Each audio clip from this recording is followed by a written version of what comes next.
I'm Allison Johnjack, the Cranberry Outreach Specialist with the University of Wisconsin-Madison Division of Extension. These videos are the on-demand recordings of UW Extension and the Wisconsin State Cranberry Growers Association's virtual brown bag lunch series. These monthly sessions offer growers and researchers a way to share timely and relevant information.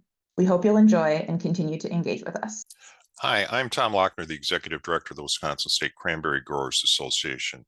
We're excited to be a partner with Extension to bring you research-backed resources, tools, and tips to keep Wisconsin marshes productive and profitable. So thanks everybody for joining the July session of our Cranberry Virtual Brown Bag. This is the last pre-harvest brown bag session, since for August we expect to see everybody who's able to join us at the field day and trade show on August 10th at the Cranberry Research Station. So as we are in this kind of peak in the thick of the growing season, we're going to have Dave Jones give us his Wisconsin views, updates, and what he's seeing in the field. A lot of times we have the timing kind of a third on three presenters. This time we're going to have Dave give his introduction.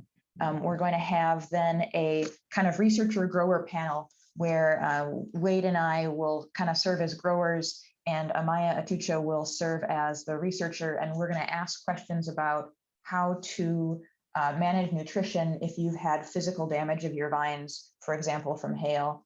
And that's going to take a little longer, and we're going to encourage a lot of questions from the audience in that one. And then finally, Amaya and I will move off to a final topic on frost protecting berries versus frost protecting plants. So I expect this to be a lot of really good material. I will give a couple of housekeeping thoughts, which are keep yourself muted unless you are asking a question. If you have a question, go ahead and unmute yourself to ask the question, or you can type in the chat a question either broadly to the whole audience, or if you have a question you want me to ask anonymously, send the question to Allison and I will ask that question on your behalf. We have transcripts, and if you don't see those, you should have a little drop down that lets you add live transcripts. And we're happy to have your video on or off depending on your own personal bandwidth. It's always good to see your smiling faces. So with that, I want to give the control to Tom for a minute to give us a quick welcome from the Growers Association. Yeah. Well, thanks, Allison, and welcome to everybody this morning, this afternoon. We've been pretty busy here at the association with August coming up. It's a busier time of month than normal for us. Of course, we've got the summer meeting on August 10th at the Wisconsin Cranberry Research Station, and we hope all of you will be able to join us there. We've spent a lot of time doing a lot of work to make this year's event a little bit different than ones in the past. The marsh tours will be approached differently. There'll be the traditional marsh tour, but we'll also have tours that will include stops at research sites on the property, and growers will actually be able to get off the bus and talk to the researchers and hear a presentation. So we've moved the mini clinics out to be on the marsh rather than having them inside a tent or a building, and we thought that'd be much more effective to demonstrate to the growers the type of work that's being done there, but also to give growers a chance to talk with researchers in the field. So that's just one of the many changes we've made, but we're real proud at the foundation that of the facility we have there, and we hope all of you can join us. Just to remind that we are still taking applications for the Wisconsin Cranberry Leadership Development Program. So if you know of anyone who may be a good candidate for that, have them get their application in. If they have questions, or if you have questions, feel free to give Alex Skowinski or myself a call about that. And just finally, a reminder, the 1st, 2nd, and 3rd of August, we're going to be relocating the offices. We're moving. We're staying in Wisconsin Rapids. We're going to be at 3980 8th Street South, Suite 104. But we think we're going to be able to do it seamlessly, but if there's a little interruption of services as far as phones or email, please bear with us. We're going to try and make it go as well as it can. So again, hope everybody's having a good growing season, and we'll turn it back over to you, Allison, for today's program. Thank you, Tom. Hearing no questions, then at this point, I'm going to go ahead and ask Amaya and Wade to join in and unmute themselves. And I really enjoy the type of interactions that we have at the grower panels at Cranberry School. And so thought that this question about fertilizing after physical injury, Amaya and I had an article in the Cranberry Crop Management Journal, I think 2 issues ago, and I had a lot of questions on that after the fact. And so I wanted to take some time and really go over that together, since it is fertilizer season. As Dave is saying, there can be a lot of benefits to very closely monitoring what your crop needs and giving it only and exactly what it needs. I wanted to talk with Amaya a little bit about how we can identify those things, and have Wade as kind of a Wade that I'm sure all of you are familiar with as the manager of the research station, to ask questions kind of on everyone's behalf and ask people to join in through the chat as well. But Wade, if you want to give a quick little introduction for the side shooting that you saw earlier in this season. Yeah, I started seeing side shooting way before any growth from the bud or above the bud, and especially on my Stevens, my older beds. And I would say my Stevens are probably 60% side shooting. Crop is way down on it because of that. And so far I've been able to keep them in check to not overgrow. And Amaya, I guess, and Wade, did you see, I guess, to Dave's point of hail might have been one of the possible reasons for these side shoots.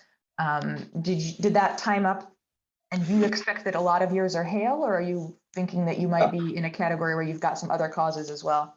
Well, we did have the big hail event April 12th, and we did see a lot of damaged buds. I'm sure because of the information that we have now, knowing that it's across the state in places that didn't have hail, there's probably more to it than just the hail, but the damaged buds, I'm sure, are from the hail. So that's my guess. Definitely. And yeah, I guess that going back to trying to understand what is happening, I think that one way of clarifying what could potentially be happening with this side shooting is just to try to understand how the terminal buds in the uprights, they break out of dormancy. Like, why are they different from these lateral shoots, and why the hail and not having hail, both of them could result in the same effect of having all these lateral shoots. So when we looked at the uprights and you see the terminal bud, so we've talked about this quite a bit. This terminal bud has to go through this process of dormancy, and it has to accumulate this, chilling units, and then lose all the cold hardiness to start, breaking. So that it has to accumulate cold temperatures, then some warm temperatures, and then it will start breaking. But then the lateral shoots that are sort of what we call more of an adventitious buds that are on the side, we barely see them. They are more obvious in Stevens. You tend to see more of those laterals, but in some of the other varieties, you don't see them. They're just very, very small. And the reason why those lateral shoots don't break in the spring as the apical one does is because the apical one is basically controlling them, is producing hormones that are keeping them from not breaking and producing the lateral shoots. So when we have an event in which the terminal bud is damaged, whether it's hail or there's something which seems to be across the state, maybe some environmental issue that is delaying the breaking of that bud, that is what triggered all of these lateral ones.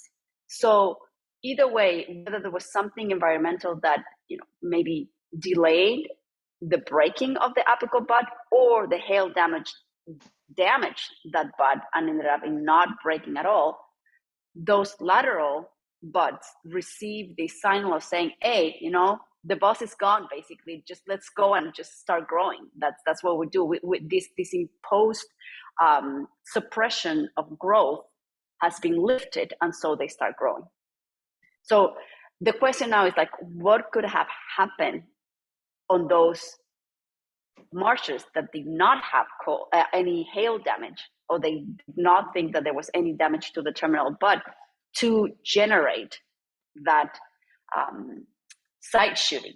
What was happening with those buds. And I think that this is probably even the second or the third year that we've seen some very strange things happening during spring, whether it's like warming or cooling or starting and stopping. And I think that all of those, weird weather patterns, they just mess up with how the system works. We don't usually, the way the plants, their development is very much conditioned by temperature. So when you have these very strange cycles of temperatures in which the temperature gets really warm or gets really cold and you start and you stop, that is what really kind of like affects that the process is smooth and that those apical buds get out of dormancy in a normal way. And I think that's what probably might have generated this side shooting.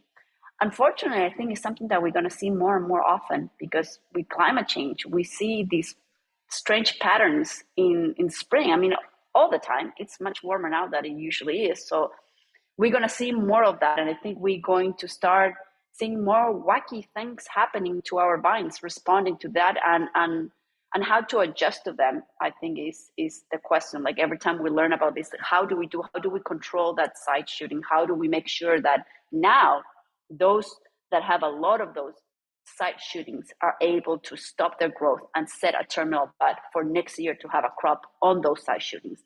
And I think that that's kind of like where the conversation needs to go right now. There's nothing that we can do, and they're completely unexpected, and we can't control that. There's nothing that we could have done in the spring to control it. It happens out of our control. But now we have a chance of doing something with our fertilizer and our management to try to reduce the overgrowth and be able to potentially induce a terminal bud on those side shootings to have a crop next year. Yeah, and so I wanted to ask Wade to hear kind of your thought process when you first saw these side shoots. How did you think you were going to respond? And then as you've learned more, partly, talk about your current fertilizer plan, but then also ask Amaya to check over, are there other thoughts that we should be taking into consideration, or what should be the fertilizer plan for those beds that had this side shooting phenomenon?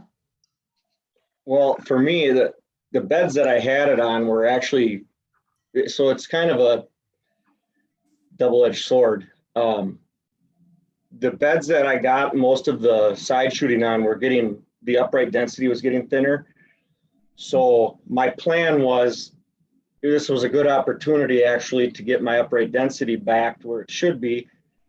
But knowing that pushing the fertilizer was going to be a big issue, I actually only put about 30% of a normal year's application on, knowing that this year's crop that's there may not potentially get to the size we would want, but I also don't want to blow out all my uprights. So I've actually put very little fertilizer on them, and they've actually stayed very healthy, very green. And the fruit is sizing. It's still sizing, but I did have a lot of fertilizer on last year. So like you'd said before, I think the plants were very energized to begin with.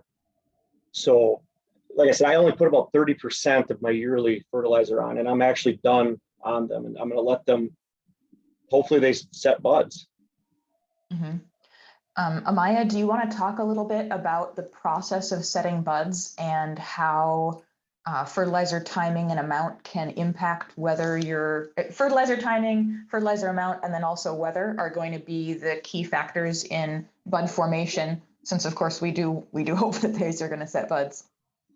Yeah, well, what Wei was just saying about, how he heavily fertilized last year, and some of the results, what we saw with that fall fertilization, nitrogen fertilization study that we did, those 3 years that we evaluated, that is exactly what, Wade is alluding to, is that if you put a lot of fertilizer the prior year, or even if you put fertilizer in the fall, what the plant is going to do is going to use that fertilizer and it's going to put it on reserves.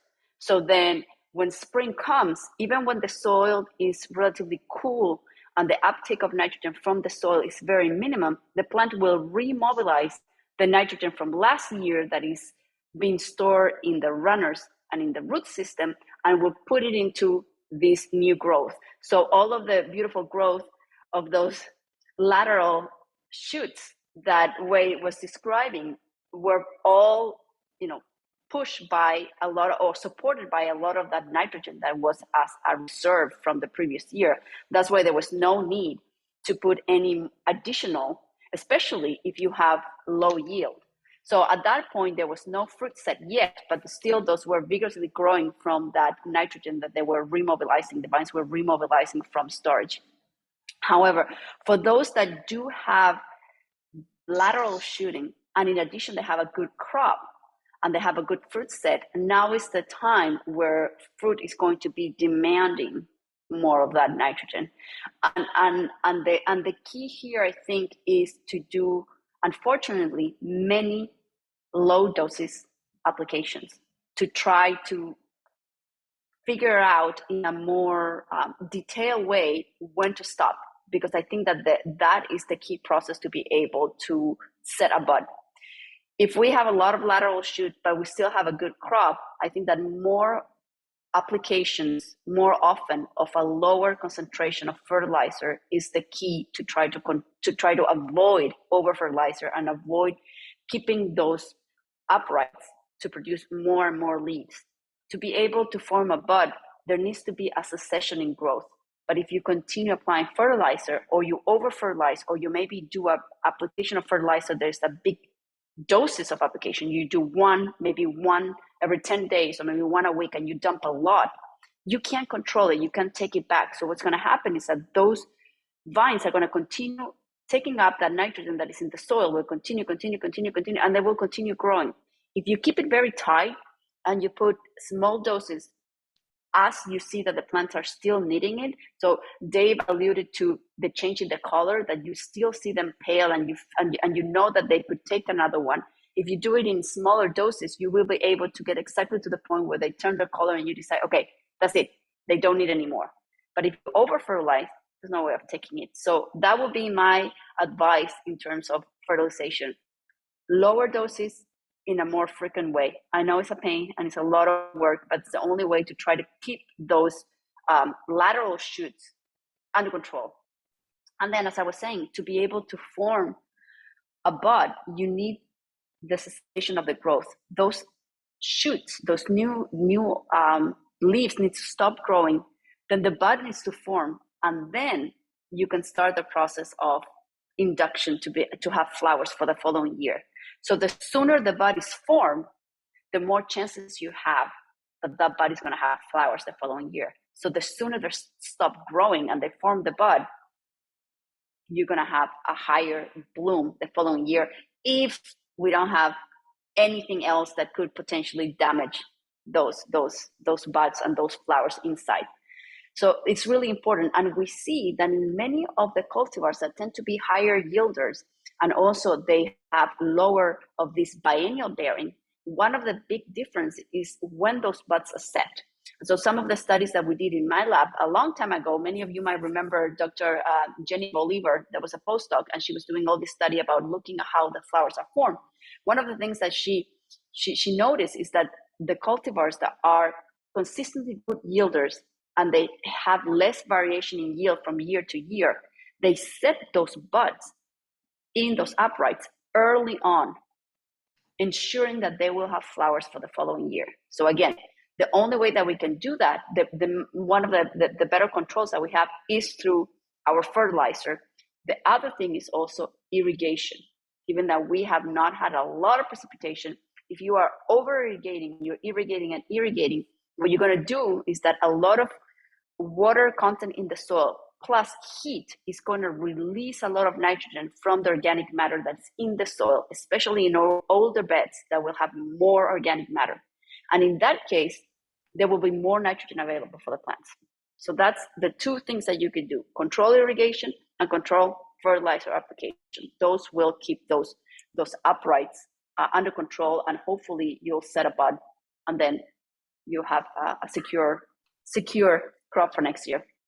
I do had a question in the chat that requested that we do a poll to see whether growers had, if you had side shoots, whether more of them were reproductive, more of them were vegetative, or if it was about a 50-50 mix, or if you didn't have side shoots. And I want to make sure that we are speaking to each category of growers that has a strong amount of those. And then I had another question in the chat about how many units of potassium growers are putting on during the growing season, and also the timing.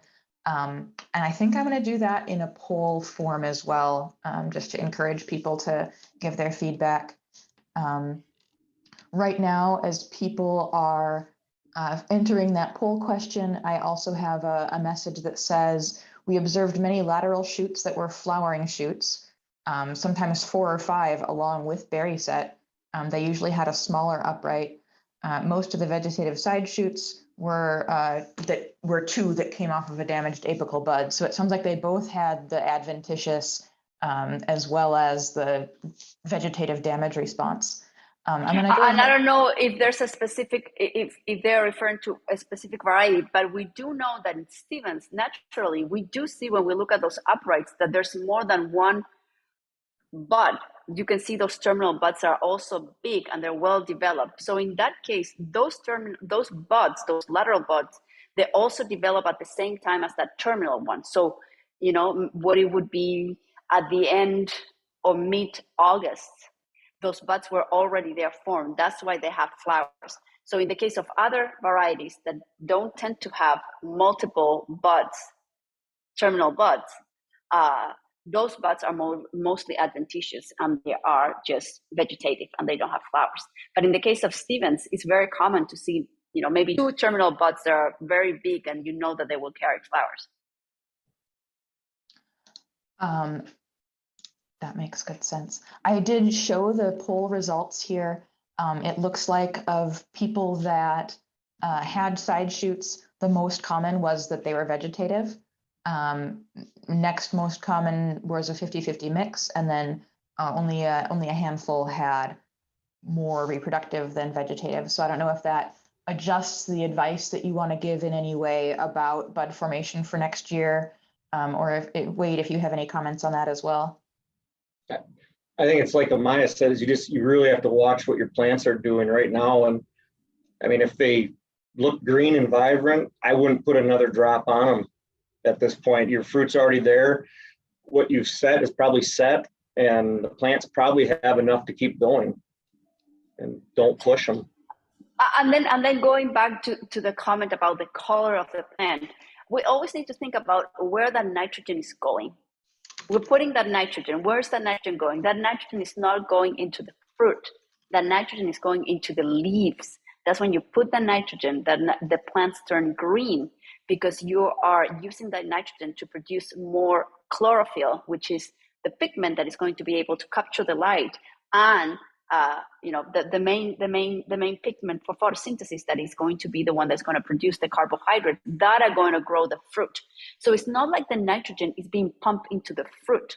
The nitrogen is mostly going to leaves that will green up and produce more carbohydrates. That is really what's going to make your fruit grow. I am going to finish sharing the results of that poll, and I'm going to quickly now ask the question to the growers. And this one is going to be enter your own answer of how many, you know, even a rough ballpark units of elemental K, but go ahead and answer how many elemental units of K, potassium, you're going to use per year, and when in the season you apply, and whether that's a week or a month or a growth stage. Any of those types of answers will be fine, and I'll give those feedback out. I just want to ask any other questions. Amaya, tell me what success looks like. When are we going to know, hey, good, I have let my shoot has set a bud, I can feel like I succeeded here? When do we get to find that out, and what does it look like? It should be within, you know, the first week of August. You could already see that you know, that there's no new leaves that are being produced on those uprights, and then you could see the very beginning of the setting of a bud. So that's when in some of the earlier varieties, we even even saw it when we were specifically looking at that. By the end of July, we could see there was a cessation, no new leaves being formed from the tip of the upright. Awesome. Now, the period of induction is just not 100% clear, but we know from dissecting those buds that you can barely see that they're there, that the initials of the flowers can appear as early as mid-August. You can already start seeing the very beginning of the forming of flowers for the following year. That is really cool. It looks like I've got a good handful of answers for the poll, so I'm gonna, I've not done this style of poll before, so yeah, it looks like I will get to read the answers out. I have a pretty broad range in terms of elemental K, potassium per year. I've got 2 that are 120, 150. I've got 2 that are between 75 and 90. I've got 2 that are, one that's 48 and one that's 50. I've got one that's 28 and one that's 30. So that's a pretty wide range. And I am assuming that we're hearing differences in which variety you're managing, and how your particular soils respond. And then in terms of when in the season are you applying potassium, I've got some people saying with their nitrogen fertilizer. I've got some saying end of May through July. So their first fertilizer dose in the year is a straight 0050. I've got people saying late July, which is 50% to 100% out of bloom. I've got mid to late bloom. I've got a prior to bloom and 1-7, and I assume that that means that I interrupted somebody in the middle of what they were typing, so I apologize for that. But hopefully that gives a little bit of understanding of K use. Do you have anything to say, both Amaya and Wade, on the work of the nitrogen versus the work of the phosphorus versus the work of the potassium in helping seal off your growth and initiate that bud?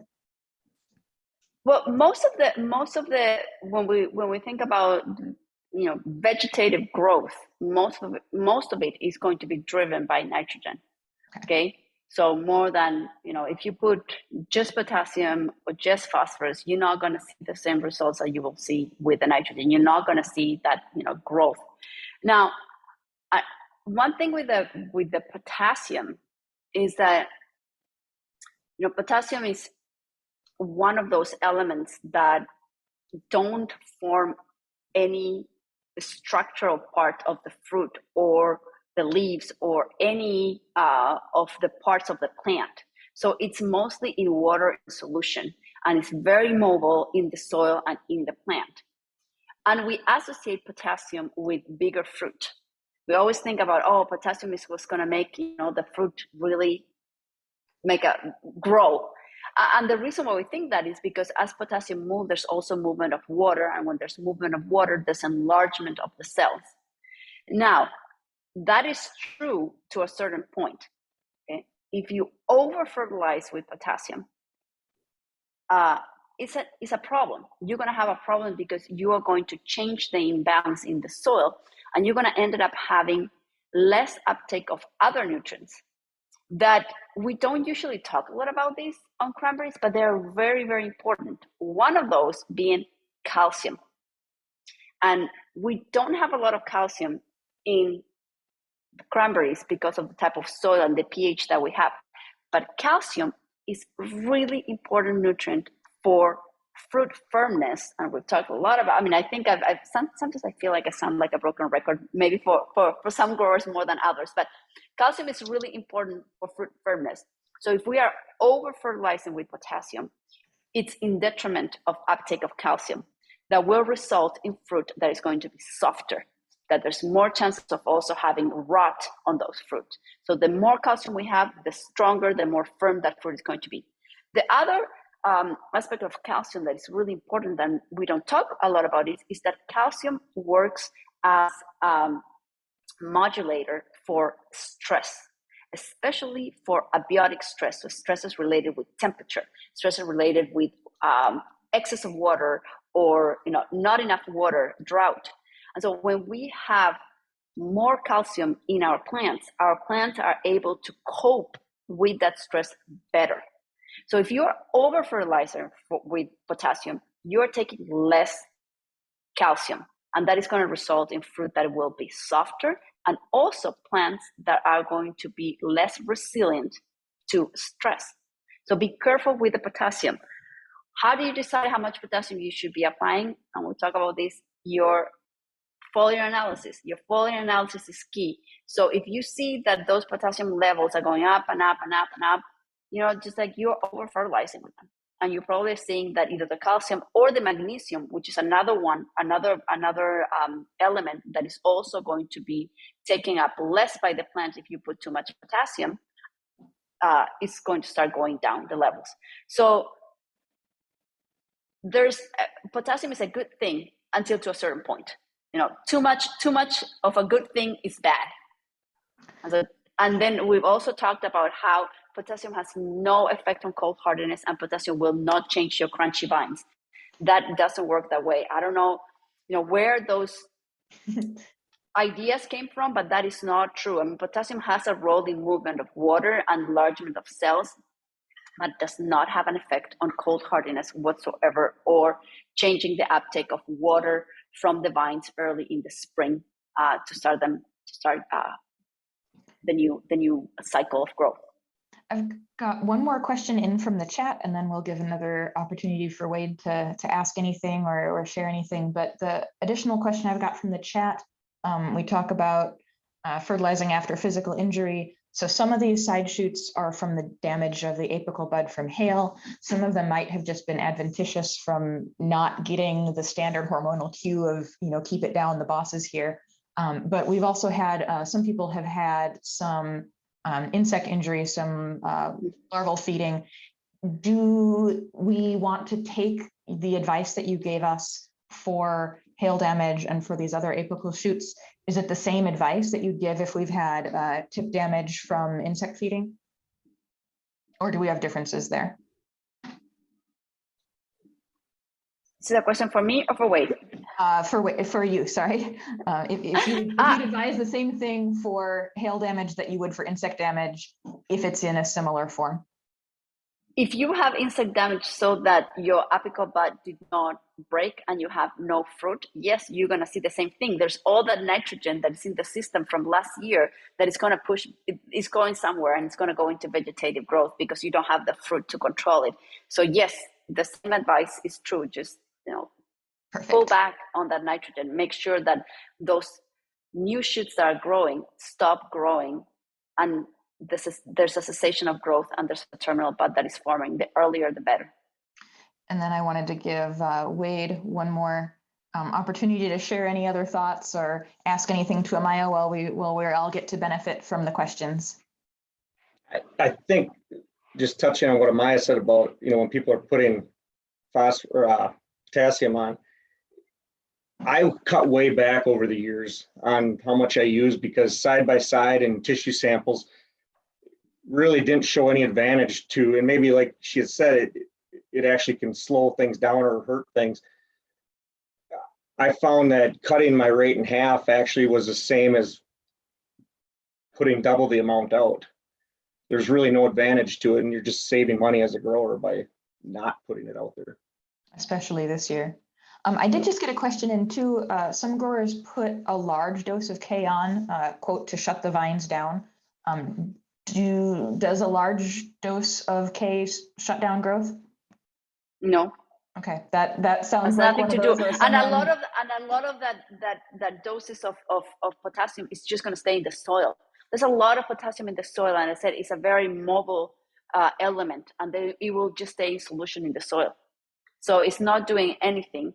And again, if anything, is just saturating the soil solution with potassium in detriment of uptaking other very similar elements that have also positive charge, which are like the calcium and the magnesium. Also things like zinc are also going to be less. There's going to be less uptake of them. So no, there's no stopping of the growth due to applications of potassium. The stopping of the growth is going to be because of environmental factors that are going to stress the plant and they're going to stop growing, colder temperatures, and obviously if there's not enough nitrogen, then the plant is going to, there's going to be a cessation of growth. And the fruit, the development of the fruit, where all of the resources are going to go towards the fruit versus towards the vegetative. That's why there's no better controller of vegetative growth than fruit. That makes good sense. This has been a really productive discussion. I think we've had a lot both in from the chat and from the panel. Wade, thank you for joining us. And then I will still ask a couple questions of Amaya on, I know I promised a little bit about frost protecting fruit versus frost protecting berries. With that, I guess we've made it to 1 o'clock, and I know everyone has a lot going on, whether you are about to do your first couple of passes of control of flea beetle. I hate to hear how early that's getting started, but I can let everyone head off into their Fridays. Just for quick reminders, hope to see everybody at the mini clinics on the Marsh on the summer field day and trade show. That's August 10th at the research station, and Alex has all the information about that. Yeah, looking forward to a wonderful remainder of the growing season here. Everyone go ahead and send questions whenever you have them. I'm always glad to hear from you.